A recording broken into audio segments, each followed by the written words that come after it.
What is your darkest secret, which you have never told anyone about? When I was 5, my mum left my dad. I don't remember much other than shortly afterwards my dad would get in my bed late at night, hold me and sob. I would pretend to be asleep. I've never told anyone that. I'm 35 and I've never seen or heard my father cry since. He's never said a negative thing about my mother. They've remained friends. I can tell he still loves her.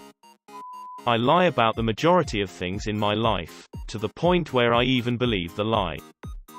To punish me, my mother locked me in my room whenever I wasn't in school. It became my prison. She'd talk to me through my brother, refer to me as trash. I was completely cut off from the outside world for 6 months. She would tell me I was lucky to be inside the room because if she saw me she'd kill me. If I had to use the restroom I would hold it until I was at school or she would go to bed. At first being put in the room wasn't that bad because I had a lot of books and I was at school for most of the day. But soon her husband threw away my books and then came summer vacation where I spent the entire summer locked in that room watching my family have fun in the pool. That was 15 years ago and I still get panic attacks thinking about it. My girlfriend who I live with only recently found out about it when I slipped up and had an episode in front of her. Ever since moving out of my mother's house I always had a roommate or lived with a girlfriend, so I didn't really know this was still haunting me. Recently my girlfriend got a job that requires her to travel a lot. What she doesn't know is that every time she's gone and I come home to an empty house, I feel like I'm in that room again. I start to panic and break down crying until I eventually pass out. Now she's leaving for a month next week and I'm terrified about how I'll handle it. I tried telling her what's been going on but she assumes I'm joking, and to be honest I don't want her to really know. I'd hate her to think I'm weak, and I know how much she loves this job and what it means for her future. I don't want her to give anything up for me or feel guilty for leaving. So I've decided I'm going to start streaming on Twitch while she's away. This way I can interact with people and keep myself distracted. I just hope it works. My wife left me 9 months ago. She broke my heart and her sudden departure destroyed my life. I was 9 months away from finishing college but instead I dropped out and I'm currently teaching in China. I'm drowning in student debt. I don't speak any Mandarin and I'm so desperately depressed I've become addicted to painkillers. I seriously can't stop taking them. I don't know what to do with my life and I have no one to turn to. Where are you in China? I've just arrived to Ningbo and I'm always up to making new friends. Especially a Redditor. You've got someone on this continent. He didn't fall off that roof. I was the one who wrote Lauren's spelling grade on our science table in 5th grade. I'm sorry, Lauren. I was molested by my father for approximately 8 years, possibly longer. I only have memories of it starting at age 4. He's dead now and I am so grateful. I had the memories suppressed for many years and started having detailed flashbacks to it about 2 years ago. I am the reason most of the kids under my care speaks with a horrible Russian accent. Whenever I'm looking after kids, when their parents aren't around, I always use the worst impression of a Russian accent when addressing them, and the kids always wondered why I sounded weird when their parents were dropping him off and picking him up. I still have dreams about the love of my life, and we broke up almost 12 years ago. When I was in 2nd grade my best friend and I would suck each other's dicks because we thought it was sexy. Some young flaccid fun. But I don't dare tell anyone because I am straight and it doesn't really matter now. The only reason why I'm alive today is because I was high watching The Amanda Show at 2 AM on a VHS in my basement. My ceiling crashed in around that time. I just said I was in the bathroom in the basement to my parents. One time I was super stoned and my roommate made some tortellinis and I wanted some of them shits. I got the impression that he didn't want to share, so I waited for him to finish, hoping he'd leave his leftovers out for the peasants. Some time passes and I go back to the kitchen to see what the tortellini situation was like. Lo and behold, there was some tortellini soup sitting on the counter. Oh damn, he made tortellini soup. I thought to myself, nice. So I fished some tortellinis out of this soup and decided they tasted weird, so I stopped eating them. I was so stoned I wasn't 100% sure if they were weird or I was weird. Later on my roommate comes downstairs and says something along the lines of, "Dudes, I poured a bunch of dirty dishwater in the leftover tortellinis and I think someone ate some." Everyone in the room was like, "Ha, gross." I never told anyone it was me.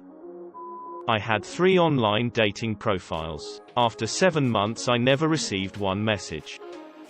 The only reason I went to the hospital when I tried to OD was because I flipped a coin. When I was 12 my sister was being an asshole and stole some of my stuff and buried it somewhere on the 40 acres we lived on, so I took a huge dump in her cat's litter box that she had to scoop once a day. No one said anything, and I know that that poo was hooey and obviously not a cat poo. I know she noticed, but nothing was said. She stopped stealing my stuff for about a year and then it started back up.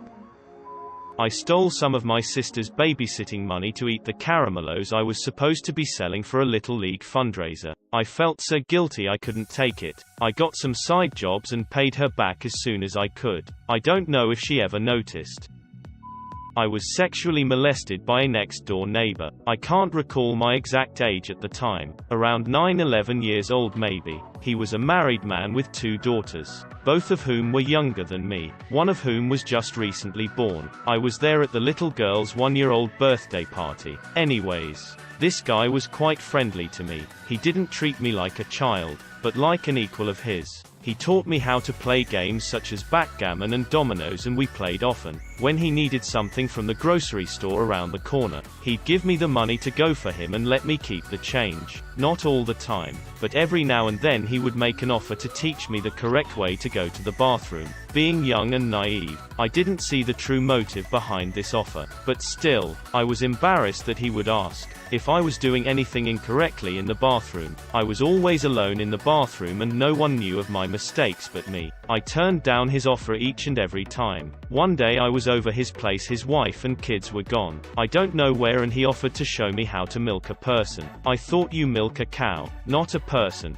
but I was intrigued and agreed to let him show me. He led me to the bathroom, pulled up the seat on the toilet, dropped his pants, soaked up his penis and started stroking himself. Finally he came, but the semen was mixed in with the soap suds. So for all I knew and thought at the time, that was only soap suds dripping off the tip of his penis. After which he said, "And that's how you milk a person." Some time passed after that. I was over his place again. Again his wife and kids were out. He asked me to go around the corner to buy a loaf of Italian bread for him. He gave me the money. I returned with the bread and again he let me keep the change. He was wearing only a bathing suit. I was wearing shorts. He again offered to show me how to go to the bathroom. Again I refused. I don't know how this happened, but I was standing at the foot of one of the beds in a bedroom, facing the bed. Quick as a flash, he came up from behind me, reached in front of me, undid my shorts and pushed my shorts and underwear down to my ankles. Next thing I knew his penis was poking out from between my legs. He wasn't sticking his penis up my ass. Rather he was humping me, his penis going in and out between my legs. I looked over my shoulder at him. His head was tilted backwards and his mouth was hanging open at the pleasure he was having. I bent down, grabbed my shorts, pulled them up and raced out of there. I never went back to that guy's place. Every now and then he would ask me to go around the corner to the grocery store again, but I always refused. After turning him down a few times he lamented how I always went for him. Now I don't. Why not? I shrugged my shoulders. But I was thinking, after what you did to me, you can't figure that out.